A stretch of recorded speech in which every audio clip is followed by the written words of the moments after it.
Olá, pessoal, sejam bem-vindos ao Café Winnicott, ou como todo mundo chama carinhosamente, Winnicott Café, tá certo? Esta é a primeira de uma série de edições que fará parte do seu cotidiano. O objetivo deste café é justamente discutir um debate sobre questões do cotidiano. Certo? Sempre ao meu lado estarão sempre presentes a nossa psicóloga Kátia da Silva e a nossa psicomotricista, né, Bruna Alves, que fala diretamente da cidade do Rio de Janeiro. Então, o nosso objetivo sempre é tratar de um assunto que nós consideramos relevante e discutir esse assunto, cada um com o seu ponto de vista.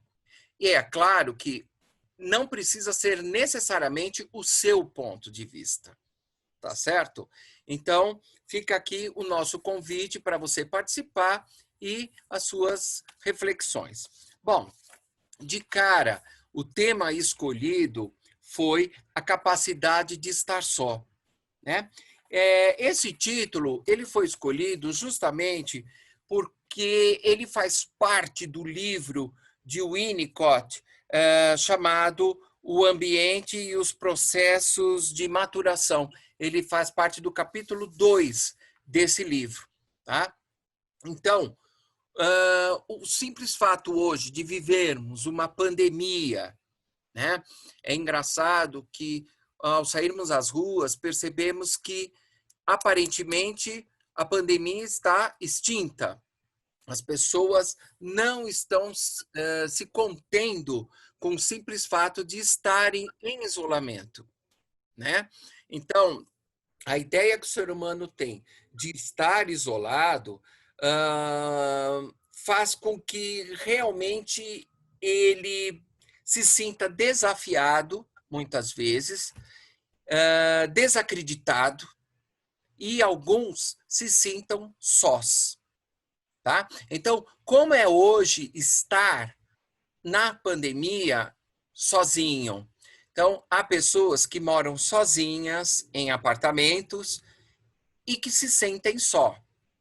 Por outro lado, há pessoas que também moram sozinhas, mas não se sentem só. Então, qual seria esse segredo? Né? Por que essas pessoas não se sentem só? Depois, nós temos verdadeiras famílias vivendo no mesmo espaço, né? E sentindo-se sós também. Ok? Então, nessa reflexão que a gente propõe hoje nesse debate,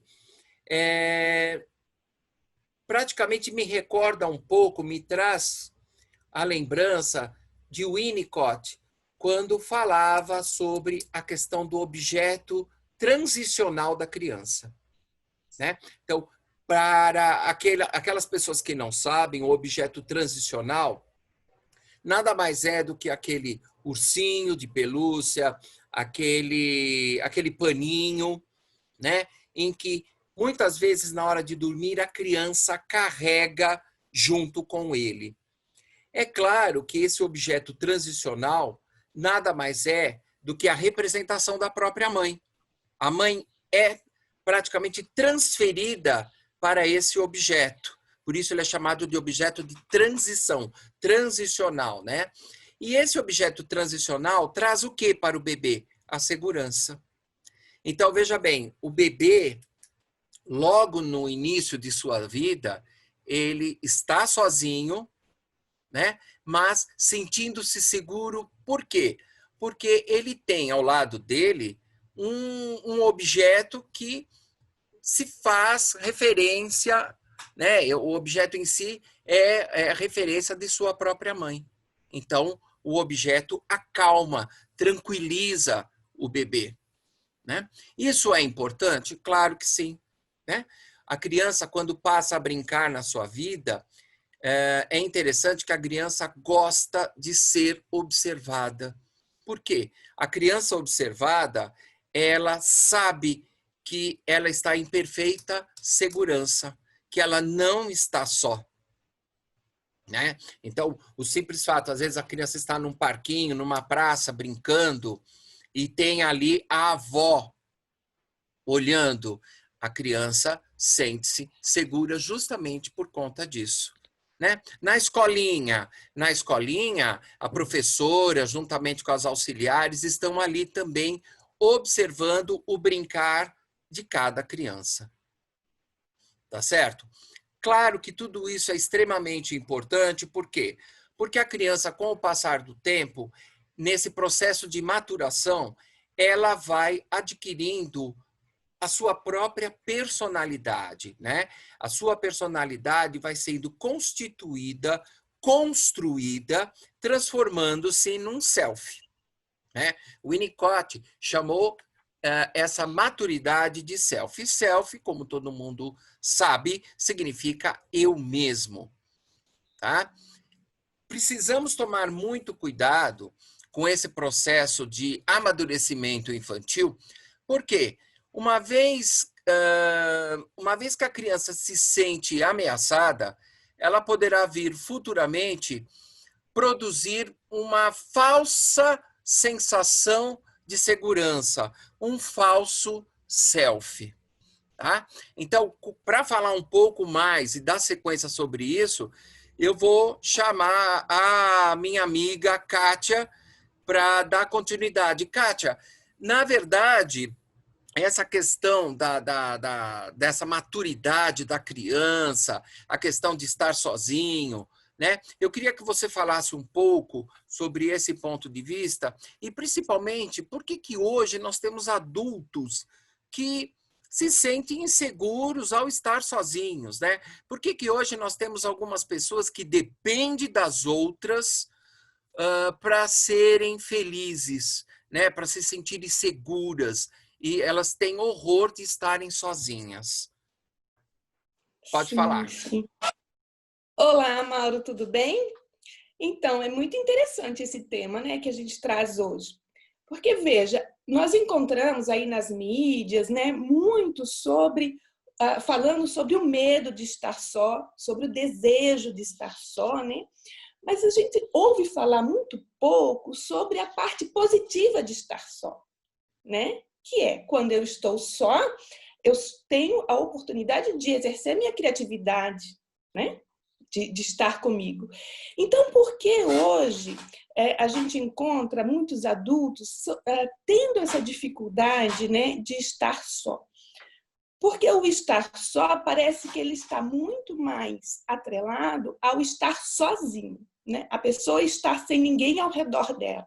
Sim. E não é só isso, né? Como você estava falando, lá na infância, a criança ela precisa de uma figura que lhe dê segurança para ela ir brincar. Com o passar do tempo e vivendo todas essas experiências de segurança, ela vai internalizando essa segurança e ela passa a não precisar mais de alguém fisicamente do lado dela. Né? E você também falou desse falso self, né? Dessa falsa segurança, que é o quê? Que é a manutenção dessa necessidade de algo próximo que lhe dê segurança. Deixando Então, a claro gente que o falso self não é uma falsa segurança, né? Quando a Isso gente é. fala em falso self, significa que o indivíduo está amadurecendo, mas não de uma maneira íntegra, né? Com a Isso, integridade total. sempre precisando de algo mais, né? Sim. Então, isso. Aí o que a gente vai encontrar? A gente vai encontrar algumas dificuldades em pessoas de linkar com esse sentimento de segurança internalizado, com essa maturidade, né? E ter o seu momento, mesmo estando na presença de outras pessoas, mas ter um momento particular. Eu brinco que você pode estar num show de rock lá no... Como é que é o nome daquele estádio que tem em São Paulo? Pacaembu, né? Em Que tem muito Pacaembu, show de em rock. Morumbi também, o Isso. Morumbi. Morumbi, muito show de rock internacional. Então, você pode estar lá, estar ouvindo a música, estar sentindo a vibração no seu corpo e estar só, porque você está se sentindo. E também você pode estar no meio dessa multidão e não conseguir ter esse sentimento, né? Olha como é algo bem particular e algo que vem muito da unidade. Uma coisa que vem muito da unidade também, que eu acho que é interessante e é bastante importante a gente falar nesse momento de pandemia, né, é sobre a autoexperimentação do corpo, né? É a gente poder se tocar, é a gente poder se curtir, porque nesse momento de isolamento, né, a gente pode aproveitar esse momento para ter um conhecimento, um prazer melhor com a gente mesmo. E Freud já falava sobre isso, né? Freud já falava que a masturbação é um ato solitário. Agora, novamente, a gente vai buscar esse tema. O solitário, né, que é não estar na presença de outras pessoas, não significa só. Significa Sim. você com as suas lembranças, com os seus desejos, né? Então, esse ato de masturbação, ele vai fazer o quê? Ele vai ser um momento onde você se liga às suas fantasias, à sua imaginação e se permite, né, o alívio da tensão, se permite também diminuir a ansiedade, ter prazer. Então, é um ato bastante importante para esse momento que a gente está vivendo. O ficar só, que a gente vê agora, é uma possibilidade de ter autorrealização, não é? De ter Sim. prazer com você mesmo, de se Momento de namorar. descoberta, né? Eu acredito ser um momento de descoberta, tanto do seu corpo quanto Da sua mente. exatamente. Então, é assim, é uma coisa muito interessante, porque quantas vezes nós não reclamamos que nós não tínhamos tempo para fazer determinada coisa, né? Não, mas eu não tenho tempo de ler. Justamente. Né? Eu não tenho tempo de ler, não tenho tempo para isso. Bom, quando esse tempo chegou, as pessoas não souberam administrar. É, É Justamente. muito e interessante isso. o atropelo de demandas externas vão nos colocando sempre a serviço do outro. Né? Sim, Então, o atropelo de demanda do trabalho, o atropelo de demanda de curso, de formação, de artigo, de cada um tem o seu atropelo de demandas, sim, vai afastando Just- você de você mesmo. E sim, aí, por isso, esse estranhamento, né? Opa, tô comigo, quem sou eu? Me conheço exatamente, ainda? exatamente. Bruna, e Mas você? acho que é isso. E você, Bruna? Não, eu acho que a gente está fazendo um caminho bem incrível, né? Lembrando desse percurso que vai desde o bebê, da criança, que tem essa necessidade, né, de não estar sozinho, de estar tendo o olhar do outro. E aí eu vejo na fala da Kátia essa passagem que vai para a adolescência, que já começa a ter essa necessidade de estar só, porém precisa estar num grupo. Porque é muito isso, né? A O adolescência precisa estar pertencimento. ali, pertencer a um grupo. Eu tenho, qual é o grupo que eu pertenço? Eu ainda não tenho certeza. Eu vou experimentando um pouquinho de cada um. E aí ela também falou muito dessa fase, coisa desse adulto, né? E vem essa na sua fala que a gente não tem tempo para nada. E a gente se começa a se descobrir no meio de uma pandemia, dentro das nossas casas, às vezes solitários, sozinhos, independente de estar ou não com os seus familiares, né? E às vezes numa casa, tem casas que tem, né, uma construção familiar bem grande, né? São filhos, netos, né? São pessoas que vivem numa casa pequena, numa casa grande, independente de onde a gente esteja falando, né? De níveis sociais. Mas eu fico pensando assim, né? Quando a gente tentando fazer esse caminho, nesse idoso, né? Vamos pensar nessa outra parte, assim, né? Que também não gosta de ficar sozinho. Ele não consegue se manter sozinho. E eu percebo, assim, muitas alunas minhas, né? Que essa questão de ser tolhido. Tem alunas minhas que não vão para a rua há anos, não saem nem para fazer compras, né? Sempre liga para o gerente para resolver coisas de banco, mas teve a pandemia, ficou sabendo que não podia ir para a rua, começaram a se sentir num momento de depressão, num momento de ansiedade absurda, por justamente isso, né? Não se via, né? Podia estar em casa, porém não se via sozinho. E agora estão se vendo sozinhos. E aí eu gosto muito quando a gente pensa nessa questão, né, que vai do próprio corpo, desse olhar para si, da gente às vezes tentar aproveitar esses momentos que a gente tem em casa, saindo desses atropelos, né, que a Kátia fala, e assim, ter esse momento que é seu, sabe? De sentir você, de sentir. A gente brinca muito, né, nas formações em psicomotricidade, que você lembra que você tem um cotovelo? Quantas vezes você se tocou no cotovelo? Quantas vezes você sentiu a parte de trás do seu joelho? Nossa, eu vou fazer um carinho na parte de trás do meu joelho hoje, porque ele não se percebe em mim. É isso, né? A gente vai fazendo muito essa questão, né? E às vezes é uma brincadeira. Se a gente for parar para pensar, né? Essa questão que o Winnicott traz muito do brincar, a gente para de brincar a determinada idade. A gente não se permite a brincadeira, né? E se a gente começa a pensar nessa brincadeira que vai continuando nessa crescente, que vai do adulto, que vai do idoso, né? Desse autocuidado, desse carinho de si, né? Eu acho que a gente tem um ganho muito grande. Uma coisa também que eu acho que essa pandemia está ajudando é começar a perceber que a gente não faz parte de uma natureza. Nós somos natureza, né? E às vezes a gente precisa estar se lembrando disso, porque o fato de você tomar banho, você se reconectar com a água, o fato de você ter o seu copo d'água e você beber porque você está sentindo sede, se reconectar com a natureza. A gente tem que começar a lembrar disso e entender que essa questão de estar sozinho não é estar solitário. A gente brinca, né? Ó, você tá sozinho, você tá aí, mas você não tá solitário.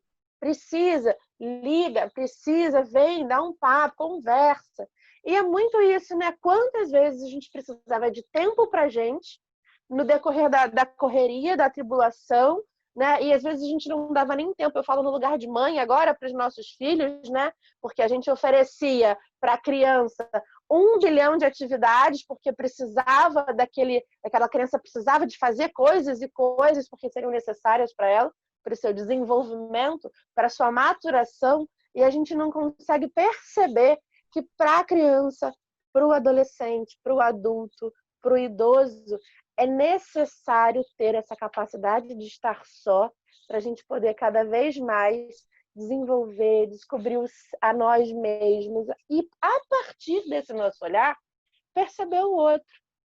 Não sei, eu acho que a gente tem um caminho, né, que vai indo por aí, Mauro.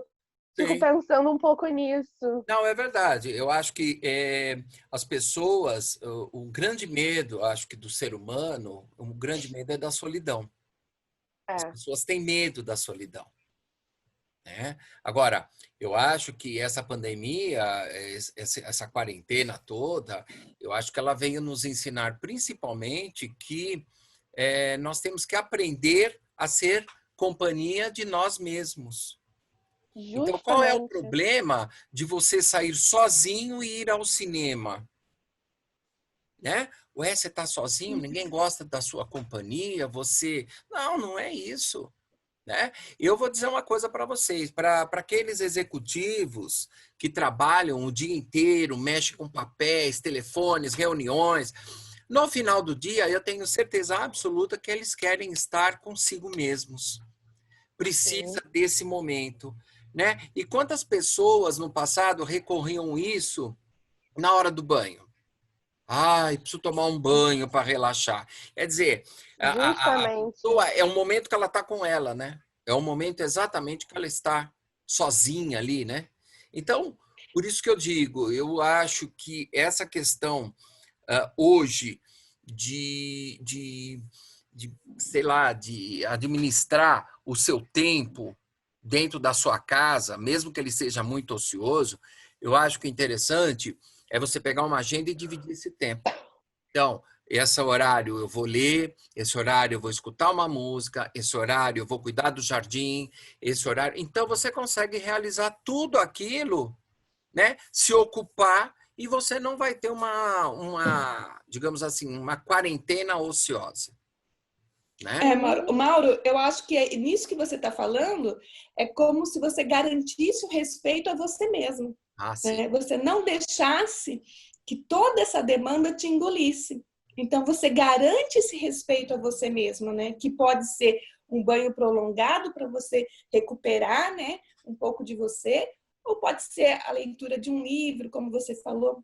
Aí, quando você deu o exemplo, né? Porque para algumas pessoas é difícil ir ao cinema sozinha. Às vezes essa pessoa está tão afastada dela mesma que ela não lembra qual é o tipo de filme que ela gosta de assistir. Então, ela se perde. E a gente precisa resgatar isso, não é? Resgatar qual é o tipo de filme que eu gosto, qual é o tipo de livro que eu gosto de comer. E isso a gente resgata só. E uma coisa que é importante, né? Tantas vezes, para finalizar, né? A gente faz as coisas para satisfazer o outro.